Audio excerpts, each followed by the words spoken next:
We now take you back to the 15th century, a time of English civil war, where mounted lords and their sturdy steeds went head-to-head on the battlefield.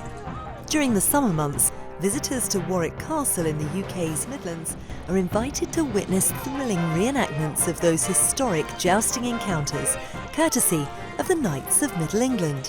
Why jousting? Because who doesn't like a knight? Who doesn't like a bit of English history and pomp and ceremony, galloping and that whole performance? It's recreating the chivalry and the gallant codes. It's very English, it's full of adrenaline, it's very high excitement. You know, you're galloping towards somebody trying to hit them on their shield with a lance whilst riding a horse. Based at Warwick International School of Riding, just 5 minutes from the showground, the team is led by Carl Uda Martinez, who along with his wife Kelly is helping bring medieval combat into the 21st century. Been going for now over 20 years, but we perform jousting shows, trick riding shows, equine theatre, there's lecture demos around the country. We do TV and filming, of any genre, but on the side of that, we teach people how to have a go in these disciplines. I direct the shows, I produce all of the shows, and I perform in the shows myself as well. But I love it, I absolutely love it. The thing that drew me to jousting was it was something completely different. Having grown up in a very traditional equestrian background, through the pony club, show jumping, eventing, I discovered something that was like nothing I'd ever done before. And the adrenaline rush from doing the jousting was just on another level. We've got probably over 40 horses, 50 horses, all shapes and sizes, all breeds that are part of the team, and they've all got their own little personalities, which is really, really quite fun to deal with and train. Horses for jousting, it's quite a hard one that, because they've got to run at each other, and horses are herd animals, and in the wild they'll all run together. So to get them used to sort of galloping at each other, there's a lot of noise, there's a lot of armour, there's a lot of shiny things, there's a lance coming towards them, there's a crowd, there's a lot to expect of a horse, and a lot of horses take time to get used to that. This is Kyrell. He's a Spanish horse. He's Andalusian, so he's from Spain. Kyrell hasn't been with us for long, so we are just getting his confidence up with different bits of equipment and showing him different scenarios. So at the moment, Kelly's just working with a flag, and she just wants Kyrell to not even be bothered by the flag, just to ignore the flag. Yeah, good lad. So you're good now. It's just the noise, isn't it? It just makes a bit of noise. With jousting, we're doing something that perhaps has a high level of risk.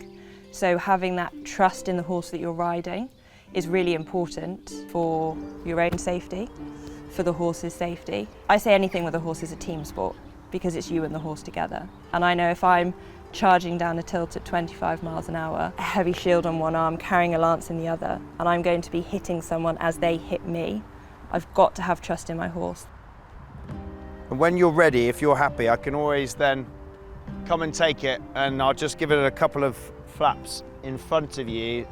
You can't rush it, because if you rush it, you then will pay for it a little bit later on, because the horses, they need to be completely 100% happy, confident and safe, and trust the environment that you're putting them in. It's something that I really enjoy, the training of the horses. Able to take a horse that comes to us knowing absolutely nothing of what we do, and sometimes from a tricky background. We get a lot of horses come to us that perhaps have been labelled a problem horse, where they're just misunderstood or ended up in a bad environment. And unpicking that and then building up their trust and then exposing them to this world that they really enjoy, to see them then canter out into that arena for their first show and do their job well. I always feel like a proud mummy.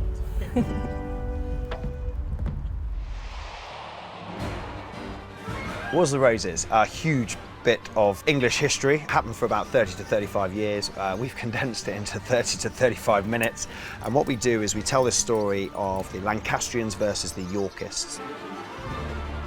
The crown went from family to family, house to house. So we tell it in a very simple form of the red rose versus the white rose.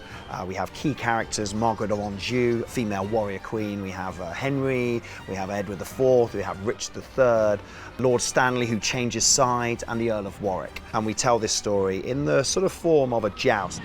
The House of Lancaster, House of York, our country is in disarray. And if we all want to live in peace, then we must wage war. We try to be as historically accurate as possible, but at the end of the day, it's a show. The knights are wearing the correct armour, the style, but it's slightly lighter armour than it would have been. Instead of heavy gauge steel, it's aluminium. The horses, they're not in full heavy chainmail or full armour. Everything is sort of replica based, but it's slightly lighter in its form just for the fact that it's an equestrian show.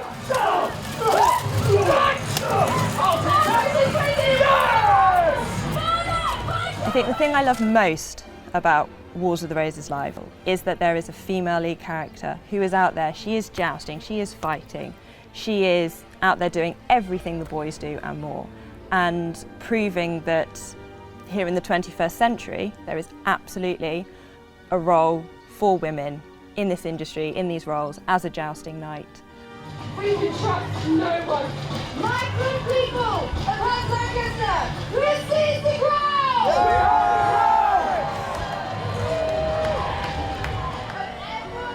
There's literally 4 of us that do Maggie in this company, so compared to all the guys that are here, we're definitely outnumbered. This is Bro, he's very lovely, and it's his first year jousting this year as well, and he's absolutely like smashing it. It's so good out there, he really looks after me. Like there's fire, there's pyros, and he just like takes it all in stride, he loves it. Today I'm playing Lord Stanley. He is a right-hand general to Edward IV. My steed, this is Picasa. Picasa is a thoroughbred, she's an ex-racehorse. She's one of my favourites actually, and she does pretty much everything. She helps out with the lessons back at the yard as well as doing the shows. They know the difference between a lesson at the yard and they can kind of chill out and relax. And when it's showtime, the ears prick up and they get well into it. Long live the king! So once the Lancastrians and the Yorkists have made peace and they've come together, we come out as the Tudor trick riders. So we have a massive celebration. This is Chief. Chief is a 10-year-old Irish cob. I've known Chief now for probably about 4 years now. He's wonderful. He's a superstar. He's probably the one that we all fight for when it comes to show time. It's really important that we have a really nice relationship with the horses and that we actually know them, because obviously we're literally entrusting our lives with them. Like my head is literally inches off the ground in some tricks, and we get going, don't we, Cheeky? And he absolutely loves it. He thrives doing this job. These horses just love it. You see them loving being cheered by the crowd, the energy that they lift on you. You see their little ears prick. It sounds really silly. It's putting human emotions onto horses, but you see them come alive in the environment and really enjoy their work. And we're very lucky to be performing in one of the finest medieval castles in England. And also we're in the place where jousting used to happen back in the day. So I say to the guys and the team, when you gallop in there on your horse, you're doing exactly what all those centuries ago that some of the knights of old have actually seen the same view that you're looking through your helmet. It's my little go-to. When I gallop in, I always close my visor down and I think, yes, that sight, and I see the castle turret and I think, yeah, this is special.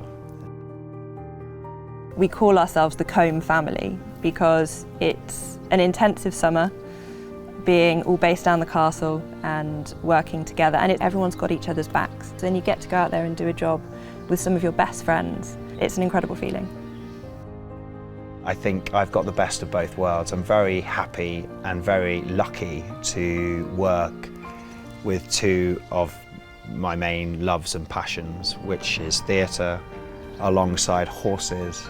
I really thrive off seeing the horses out there, from training them to seeing them in the shows and being on them, performing on them, and just bringing it all together. I don't think I could do anything else, and I think this is me now.